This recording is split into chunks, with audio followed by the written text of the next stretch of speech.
Welcome to Inflection Point Podcast, where our mantra is cultivating change from the inside out. Join your hosts, Anita Russell, Mavis Bauman, and Gail Hunter, as we create a brave space for conversations about racism, personal transformation, and accountability. Conversation provides a means to dive deeply into your thoughts, ideas, and beliefs, and examine what emerges in your words, actions, and behaviors. The show is a journey towards anti-racism by cultivating change within yourself first and then out into the world. Learn to engage in racial dialogue using 4 tools: courage, conversation, relationship, and accountability. Discover how truth, reconciliation, and healing can emerge from honest and deliberate conversations. Manifest social change right now on Inflection Point Podcast.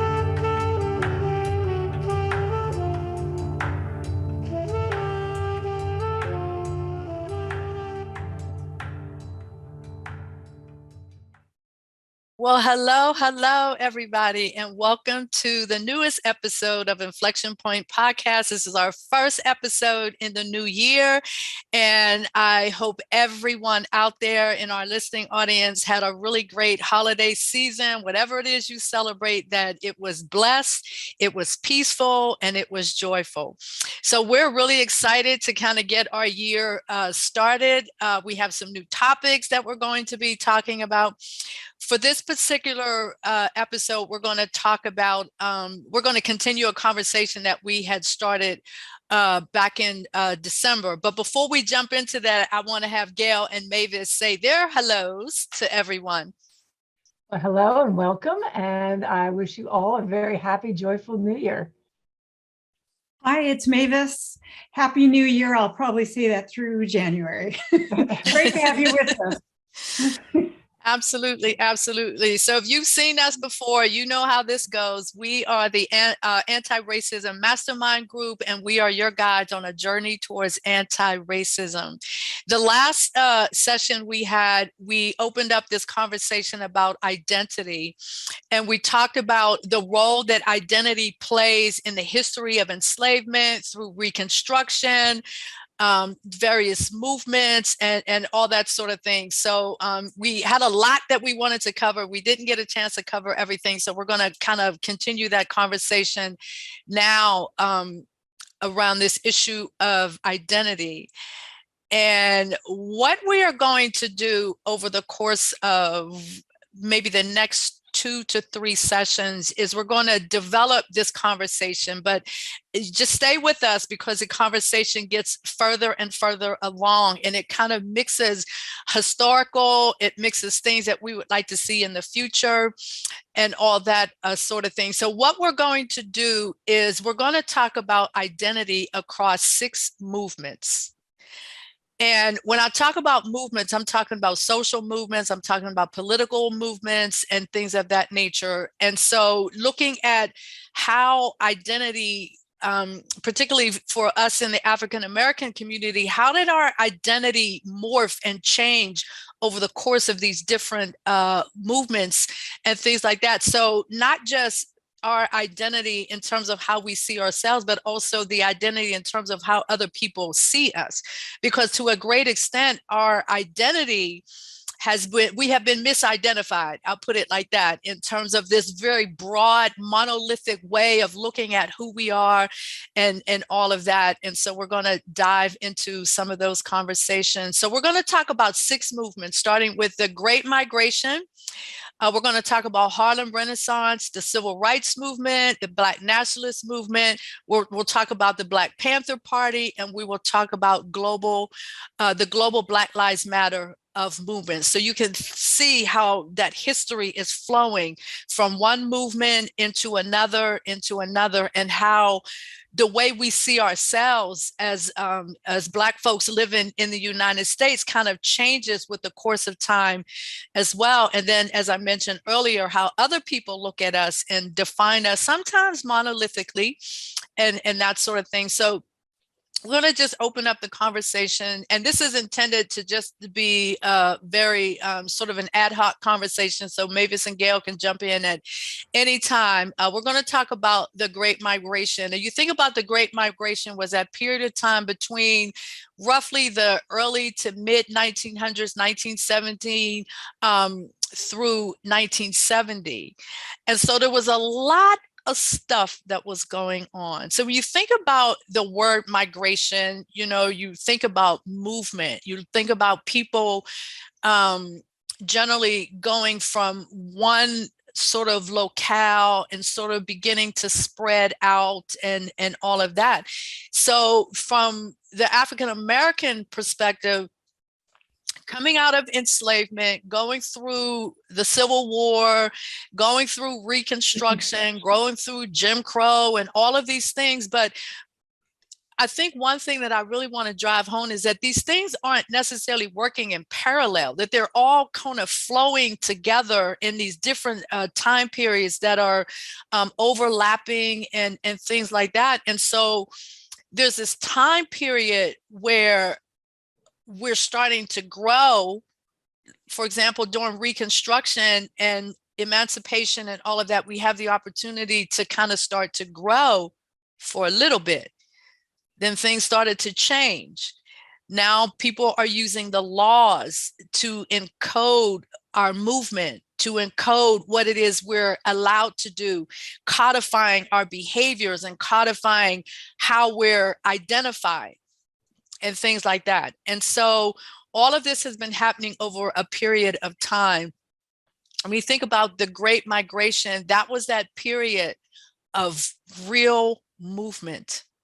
And it was movement from the South, coming up through the North, going out towards the Midwest area. So we're talking areas like New York, Philadelphia, Chicago, Detroit, as far as Los Angeles and all of that. So if you can just imagine these people looking for opportunity to exercise their freedom, because that's really what it boiled down to, right? So Gail, Mavis, any comments from that Great Migration perspective? Trying to exercise their freedom, but they're also trying to develop their identity, right?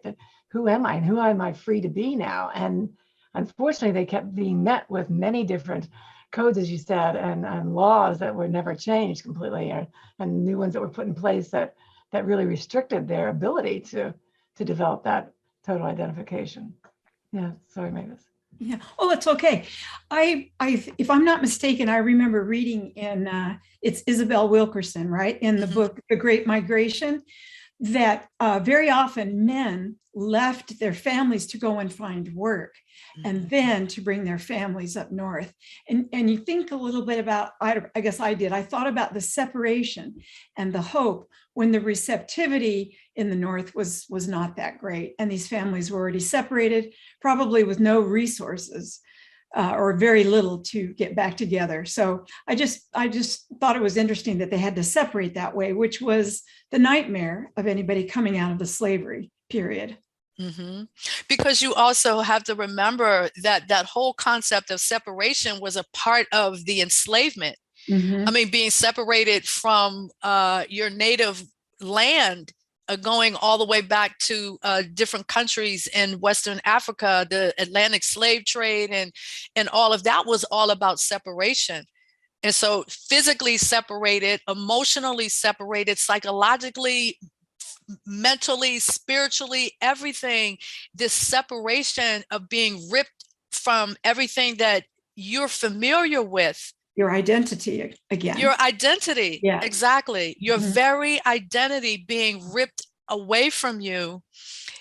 And so that idea of separation is definitely a prevailing thought, if you will, that occurs throughout all of these experiences and that sort of thing. So so when you picture the Great Migration, tell me, like, what are some of the things that you see in your mind when you think about that whole entire thing?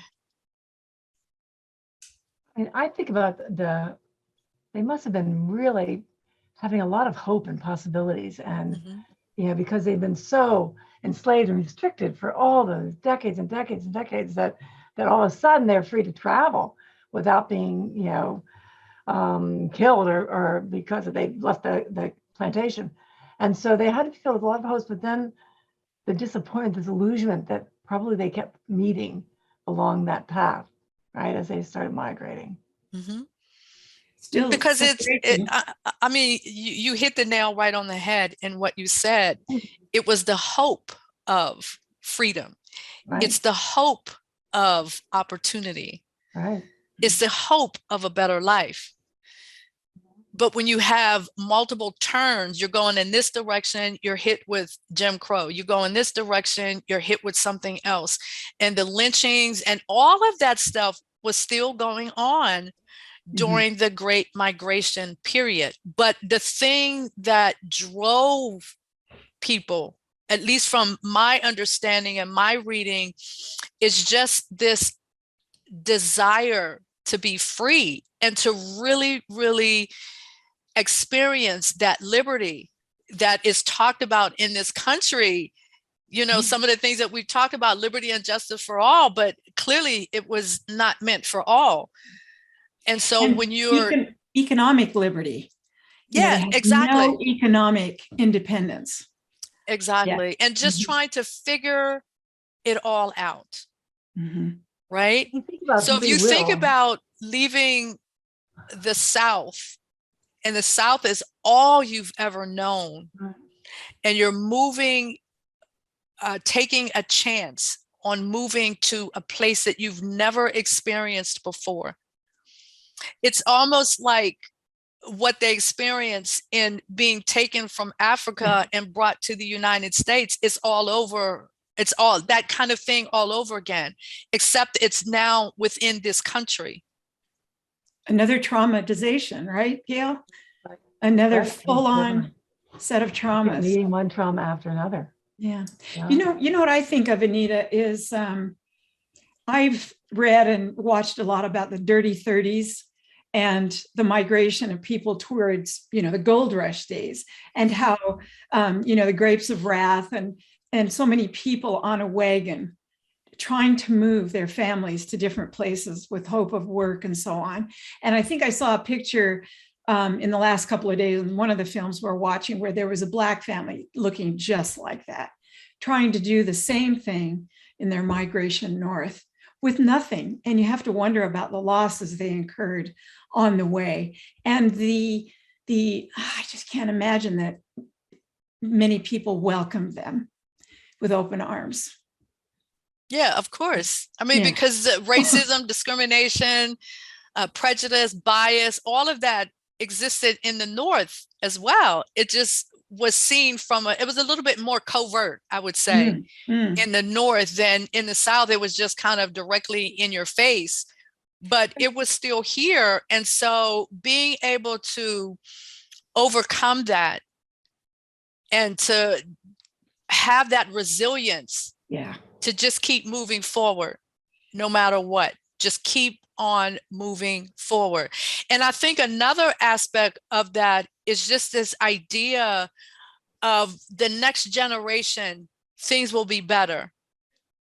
If we do what we're doing in this generation, it's not just for me, it's also for my future. It's for those future generations. It's for those little Kairos that are going to be growing up and hopefully being able to participate in this country as a citizen, ought to be able to participate in this country. That was the hope. So when I think about, if I was one of those individuals,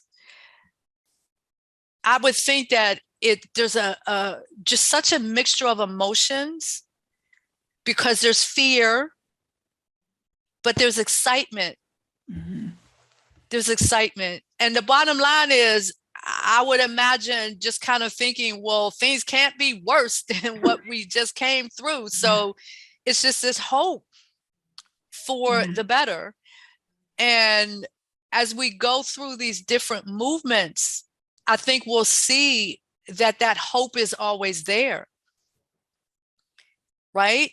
That hope is Right. always there, because this is what the Constitution says. This Right. whole thing, liberty and justice for all.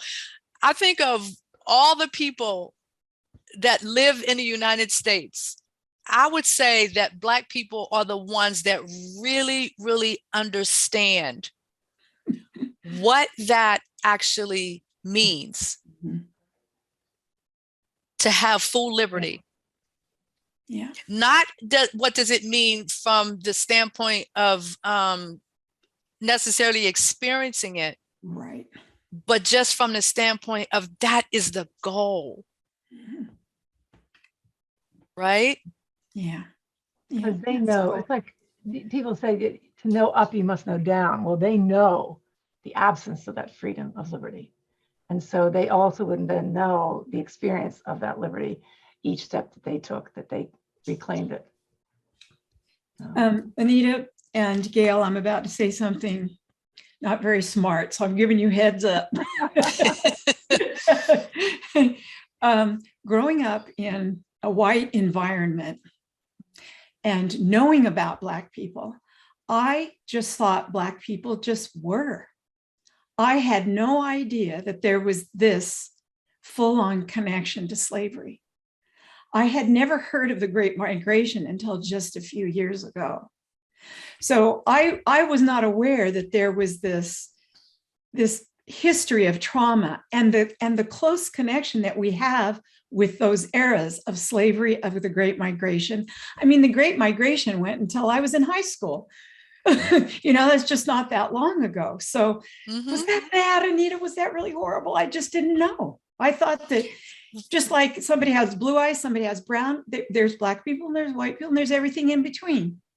Right. But I don't think you're alone in that. I don't think so. That's why I said it. I would probably venture to say that the majority of white people in America don't really understand and know. Don't connect it. Right. And so it's almost like we've just been, like we talk about identification, we've been very superficially, I know I use the word monolithically, but it's also very superficially that we've been defined.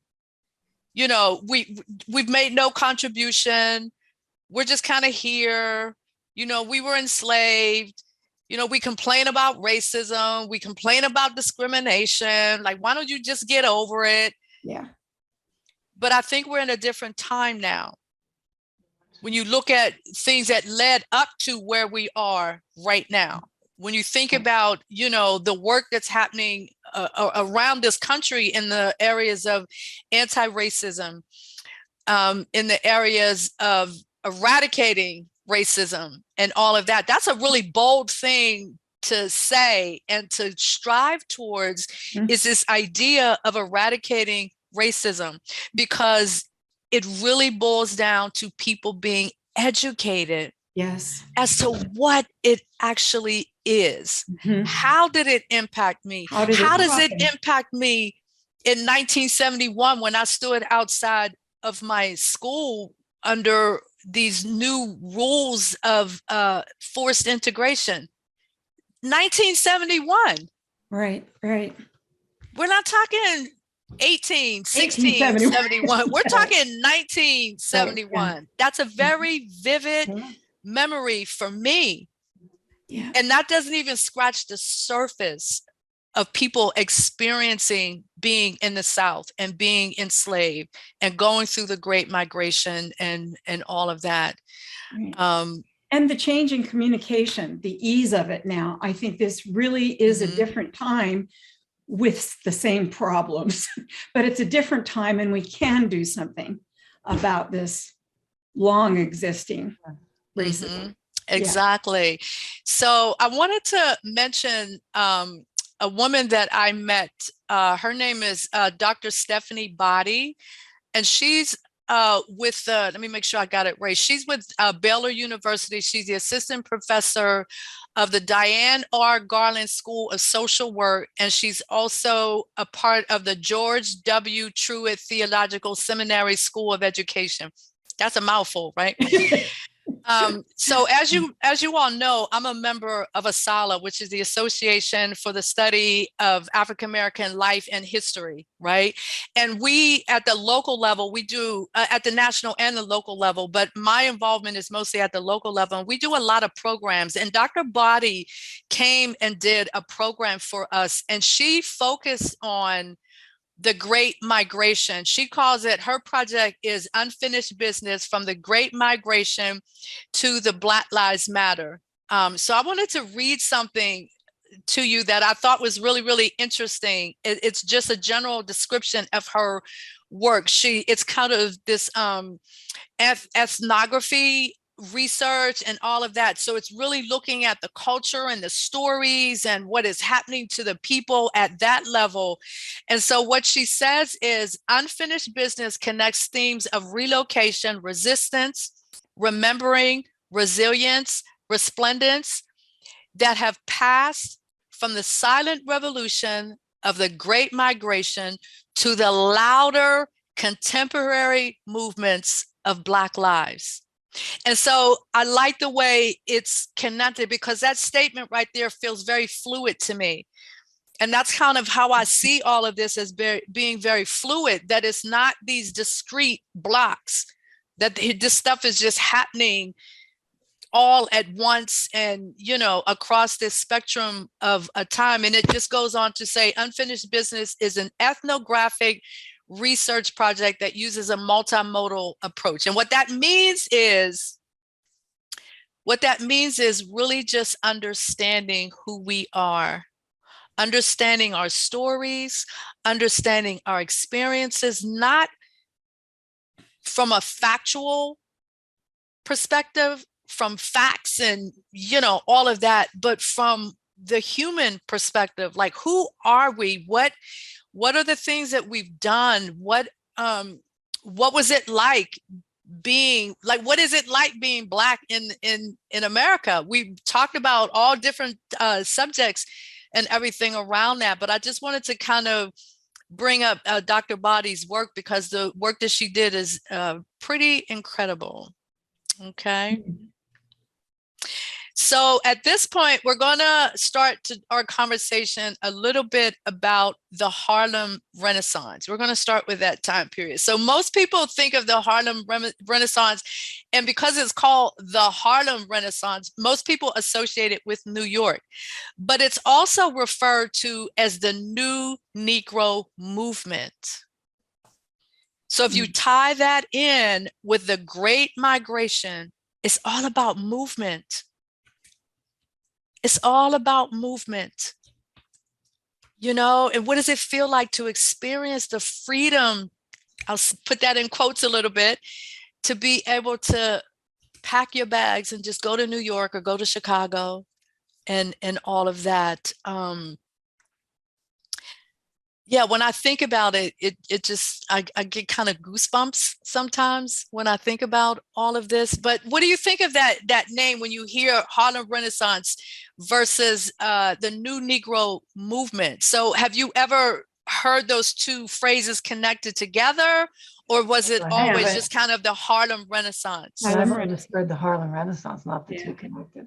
Yeah, that makes sense. Yeah.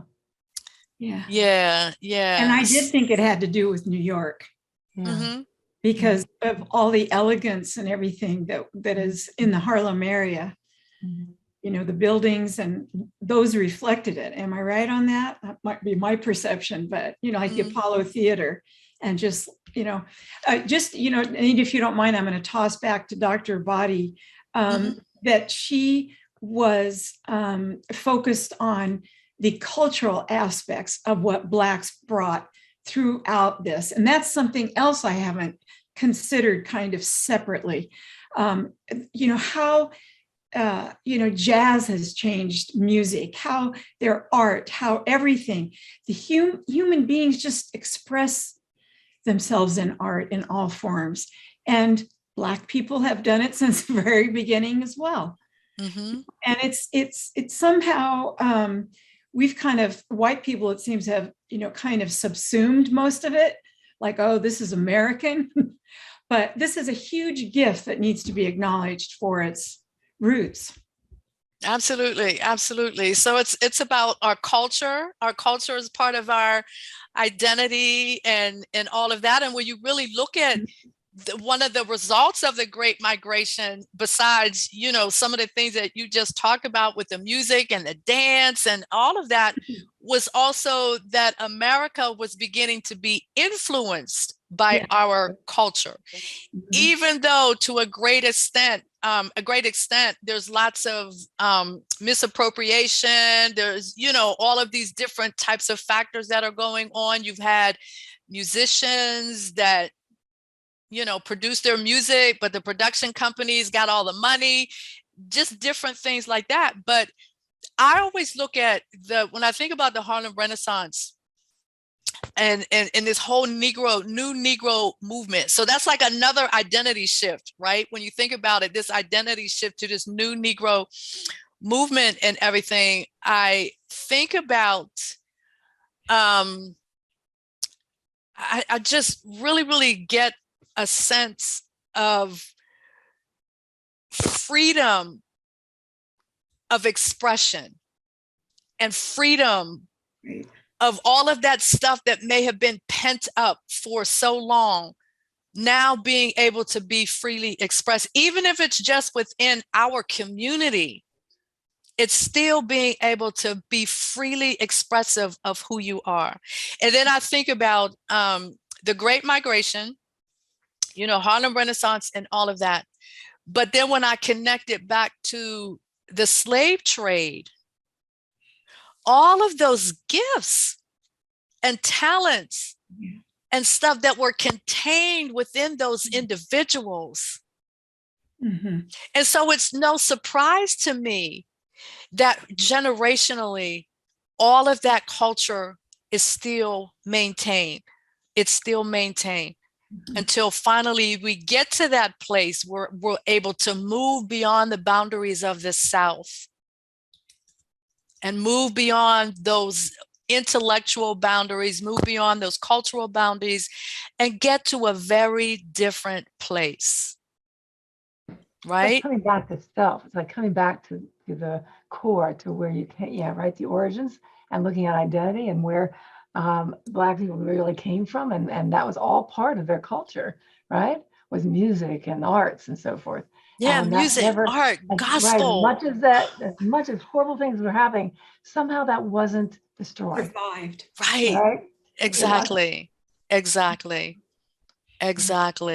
I think I'm so grateful for that. There's just so much about the Black culture, Black everything that I appreciate, and I'm grateful that Black people are as generous as they are to us. So it's almost time for us to take a break. And as usual, we always get caught up in the conversation in all of that. So we're going to take a quick break. And when we get back, we're going to talk about some specific individuals that we decided to call out. I mean, there are hundreds of them that, during this time period that I'm kind of looking at within the context of the Harlem Renaissance and the music and the literature and all of that. So when we come back, we're going to talk about 3 specific individuals that each one of us have decided that there was something about that person that we could really, really relate to. So we'll take a break and we'll come back and continue.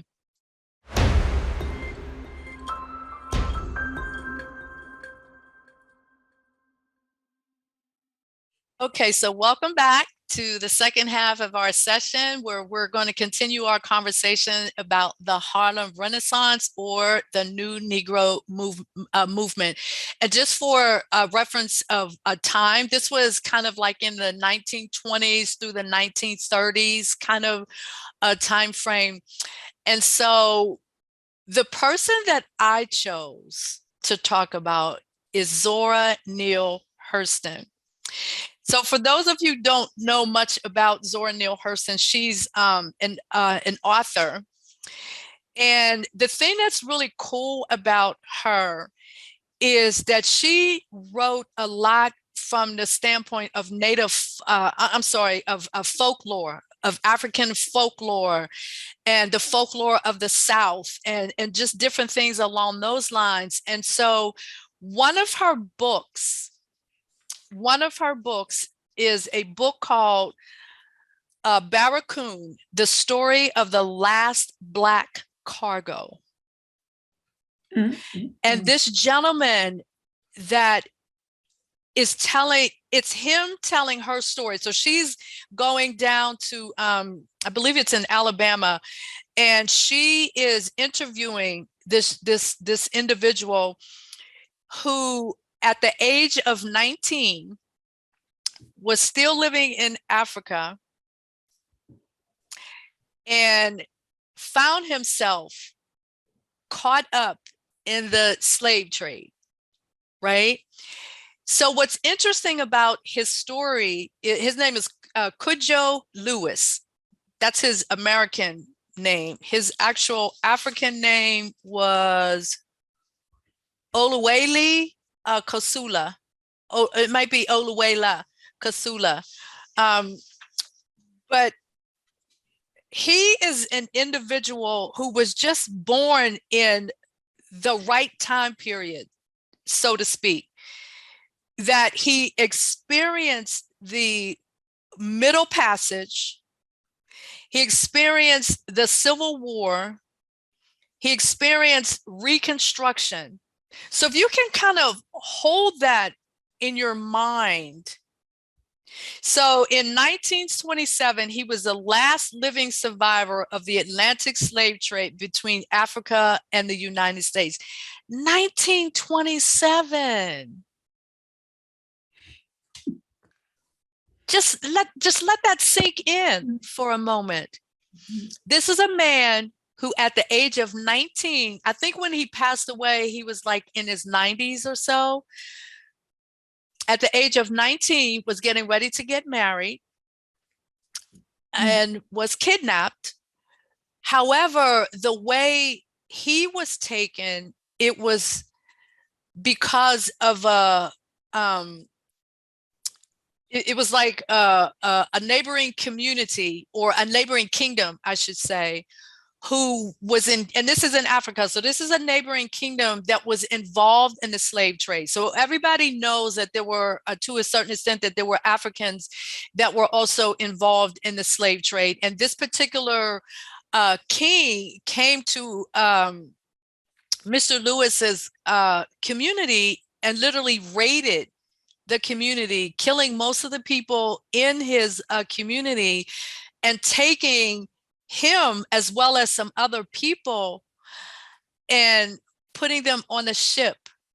And there's a part in the story in one of the interviews when he's describing, let me see if I can find it. So members of the nearby kingdom invaded his camp and slaughtered his family. And after being held prisoner by the invaders, he was brought to the coast where he was sold to a slave ship and brought to Alabama along with other slaves, even though the importation of slaves from Africa had been prohibited in 1808. So if you know how the slavery progressed, it started off with the Atlantic slave trade, but then the Atlantic slave trade was abolished. And in the United States, it was also abolished. But for about 50 years, it continued. So people were just kind of doing it undercover, you know, that sort of thing, but still going into the interior of Africa or the coastal countries along Africa and kidnapping people, taking people, or, you know, in his case, his village was, people were slaughtered, right, by other Africans and that sort of thing. So he finds himself, there's a part in there, I can't find it exactly right now, where it's describing what he what he was experiencing when he first saw the ocean, because he had never seen the ocean before. So now it's like one of the earlier conversations that we were having when we were talking about, can you imagine? When we did that visualization, can you imagine?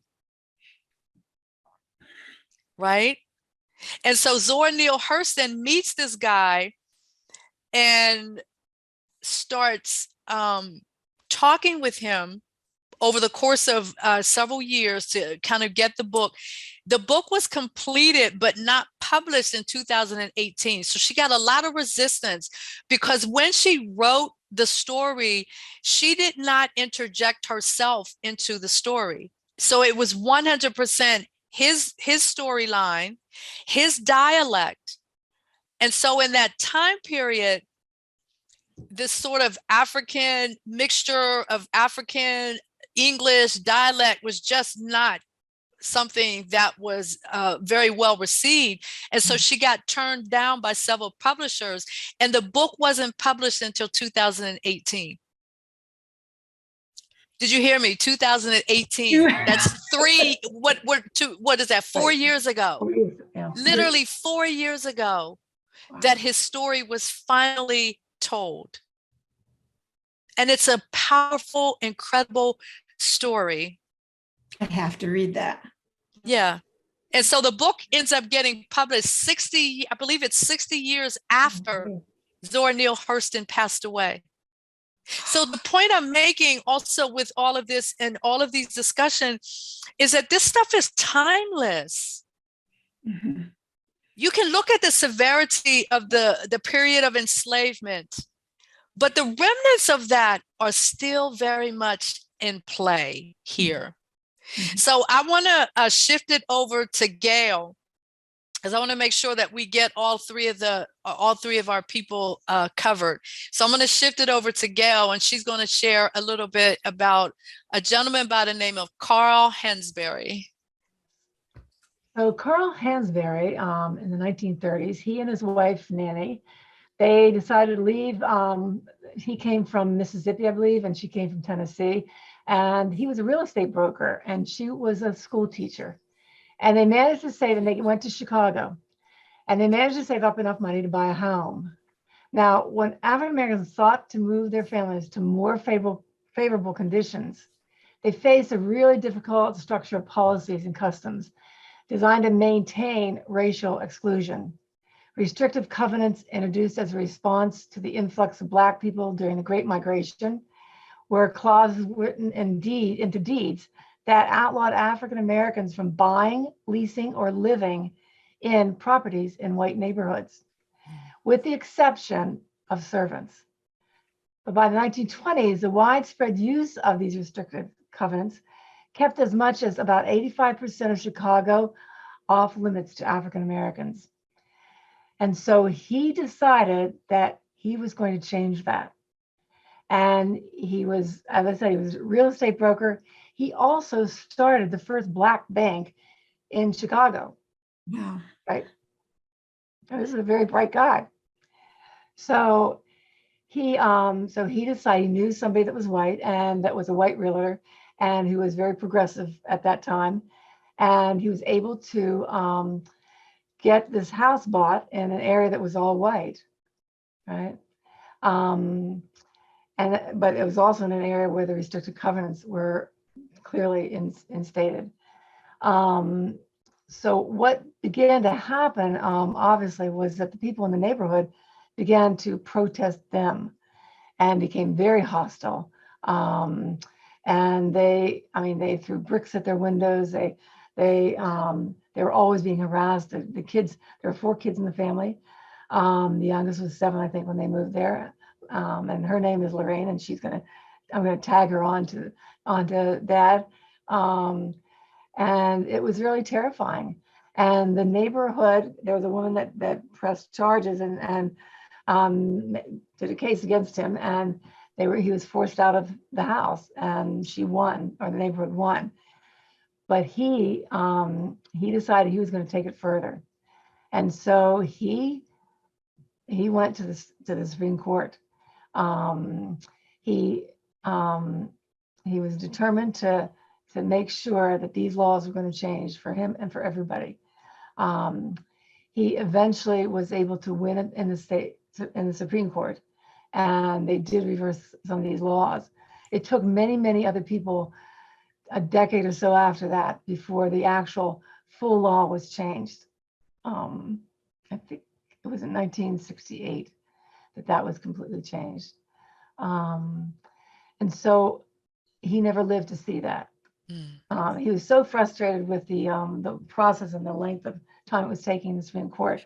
I think he was moving his family to Mexico because he no longer wanted to live in a country that was treating him and others so unfairly. But there was a court decision in 1940 that he did hear, but the Fair Housing Act didn't occur until 1968, right?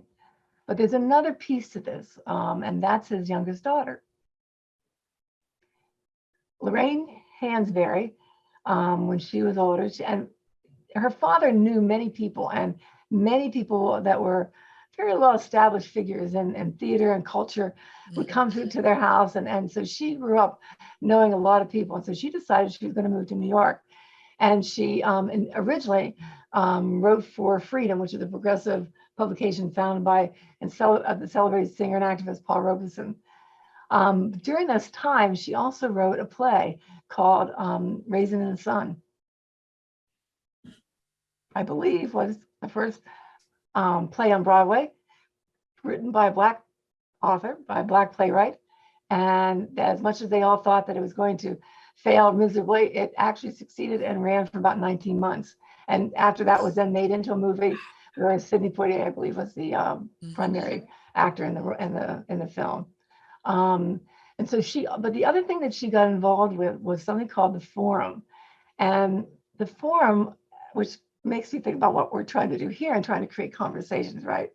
And the Forum that she participated in was made up of people that were in the cultural neighborhoods and the cultural arts during that time in New York, but they were a mixture of white and Black people, both. One of the things that she really was really upset about was very similar issues to what's going on now. They called the Town Hall Forum. It was designed for white liberals and Black activists to have this open conversations about the tensions that were mounting because of the civil rights movement. And again, this is all still in that whole process of migration, right? So what they were talking about doing was possibly looking at other forms of protest, because being quiet and passive and trying to go through the judicial system, which took forever, was not exactly working and being very effective, right? So they believed they had to find some way with the dialogue that they were experiencing to show and encourage the white liberals to stop being so liberal and become more of an American radical. And that's a quote from her. Writing in her journal 2 days later, after she made this quote in late 1950s, early 60s, she described the event as being explosive, that she said, Black people are so angry and white people are so confused and sensitive to criticism. The Black panelists included writers like Paul Marshall, John O'Killens, and Leroy Joines, along with actors like Ossie Davis and Ruby Dee, James Weschler, and a columnist for the New York Post was another of the white panelists. He wrote that the Association of Artists for Freedom was ambushing captive white liberals. Meanwhile, somebody else argued that the Village Voice, actually, the white panel members, were estranged from the Negro reality. He said Weschler simply did not have the capacity to really listen to what was being said. And during the town hall forum, Lorraine Hansberry was battling much more than that. She's also battling cancer. I believe she was young when she died, in her 30s.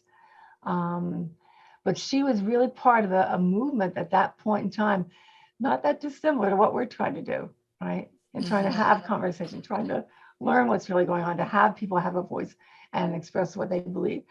And that search for identity and for how we all fit together here. Yeah. Excellent. Excellent. That was really good. That Yeah. play, I've never actually seen the play. I've seen the movie multiple times of Raisin in the Sun. It's definitely one of my favorites. So at this point, we're going to switch it over to Mavis, and Mavis is going to share her thoughts on Ida B. Wells. I'll start though by saying that everyone should see A Raisin in the Sun. I just watched it today, knowing that Gail was researching this family, and Lorraine actually wrote the screenplay as well. Sometimes authors are pushed aside for that. Screenwriters want to do their own thing. So I was really impressed that the film is so completely moving. So yes, I've been really interested in Ida B. Wells. I've been seeing a lot about her in the news, even on Twitter, and with respect to the 1619 project that I've been following. Hannah Nicole Jones, I just learned this yesterday, that Ida B. Wells, who was a journalist herself, received the Pulitzer Prize posthumously on the same day that Hannah Nicole Jones did, which must have felt so awesome for Hannah. Anyway, so I feel like in ways I'm channeling Ida B. Wells. If you know me, you might hear some things, not to sound too pompous, but I'm just so inspired by her life. She was born into slavery, and then she became a teacher. Her mom was a teacher. She actually went to school with her own children. This is post-slavery. And then in that process, Ida learned how to teach. And as she went through life, she started wanting to express her opinion about things, specifically lynchings. And she had even accepted it, if this source is correct, as just kind of the way it was in the South, that hanging men mostly for no crime at all, no charges, just they can say, the crowd could say anything the Black person had done, and there would be a lynching. And she chronicled, I think 720 lynchings over the years in the South, and found that only 1/3 of those lynched had actually committed some sort of crime. The most common accusation is, this person raped a white woman. And I think it was Hannah Nicole Jones who said that is a threadbare lie, and they used it constantly. So anyway, she, uses her pen to get her stories out. And when I first heard about Ida B. Wells, I thought, how did she survive the backlash? Well, she was clever. She moved, she would see an uprising in a certain area, or people, I think in one case, burned down the newspaper house that she was working for. And so she just slipped out and came back down to Memphis, I think. Anyway, most of her work was done in Chicago. So she would be technically part of the migration. And she dressed better than I do. She liked to dress up. She wanted to be a proper lady and just to fit into society. And she boarded a train once, the ladies' car, and she was manhandled and taken out of that car into the smoking car because she was Black. And she actually sued the railroad and won $500. I just love her determination. She was not going to give up ever. And another thing I liked about her, and I think about this when I'm writing, is that she wrote in a common sense way. She wanted all Blacks from wherever they were to be able to read her newspapers, her articles, and to reach as many people as she could. She documented things about the inequality in education. She, let me see here. So yeah, I think I sort of jumped ahead of myself in terms of everything that she did throughout her life. But she finally married at 31. Go girl, she waited and married a lovely man who was apparently going to represent her as her attorney. She had 4 children. And she went on speaking tours about how the US was treating its Black citizens while she was nursing her children. And I just, I think any of us women today could identify with a woman like that, who's doing everything in her physical power to get her opinion out and to help people. I think we're running close to being out of time, but she was instrumental in dealing with poverty. And anyway, if I didn't read the quote up top, I'm going to read it again. But she said, "Eternal vigilance is the price of liberty." And I'm going to read as much as I can about her. And I hope I get to channel more of her. She's just amazing, amazing woman.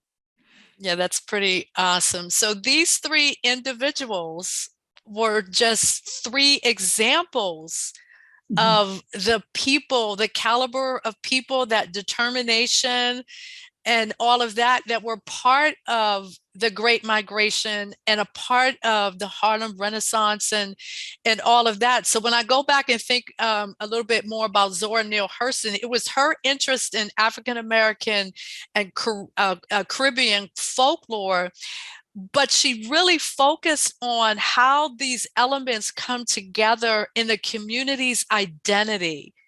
So we're talking a lot of this stuff about identity. And so you're thinking about you think about the Harlem community, that you sort of have like a certain perception of what that community identity was like and all of that. And when I think about myself just kind of growing up and like the Black Arts Festivals, just about every major city that I'm aware of had a Black Arts Festival. And so these are the types of things that grew out of the Harlem Renaissance, which grew out of the Great Migration. Okay, so our time is just about over. So of course we want to be able to kind of throw out some information about who we are, how you can kind of connect with us. So I'm going to let Gail go, but do it quick. All right. Well, I'm a therapist, but I do run this nonprofit called OMA, Center for Mind, Body, and Spirit, but it's at www.omapittsburgh.org. And if you're interested in some of the programs that we offer, a lot of them are online right now. So please check it out. Thank you. And I work with an organization called seedabetterlife.org. We work with orphans and vulnerable children in Rwanda, and we are very focused on education and peaceful coexistence. So check it out. Yes, and donate if you can. And of course, I'm Anita Russell, and I am the founder of The Place to Soar, which the SOAR is an acronym for Step Out. Oh my God. An acronym for Step Out and Redesign. And it's all about personal transformation. I created this activism through coaching model, and out of that model emerged this podcast. And so all of this, all of the things that we do, we talked last time about our paths converging. Actually, when we were on the Dr. Pat show, we talked about how our paths, these three wise women's paths coming together and converging to do this type of work here. So we're just really, really excited about what it is we're doing. We're very excited about how we're going to be rolling some things out for the new year. And one of the things that we're going to be doing starting in February is that we're going to have a guest come on our show. And the first gentleman that we will have is an expert at genealogy. And so we're going to continue that conversation about identity from the standpoint of genealogy. So make sure you catch us on the third Wednesday of this month, and we'll introduce our friend. His name is Michael Williams. We're going to have a great conversation about genealogy, just continuing the conversation about identity. So enjoy the rest of your evening, and we will see you next time. Thank you for listening to Inflection Point Podcast, where our mantra is cultivating change from the inside out. The journey towards anti-racism and social change doesn't stop here. Truth, reconciliation, and healing come from ongoing, open, honest, and deliberate conversations. Continue to dive in and deconstruct your thoughts, ideas, and beliefs as we band together to manifest social change. Tune in to Inflection Point Podcast every first and third Wednesday at 3 p.m. Pacific, 6 p.m. Eastern, here on TransformationTalkRadio.com for more conversations about how we can cultivate change from the inside out.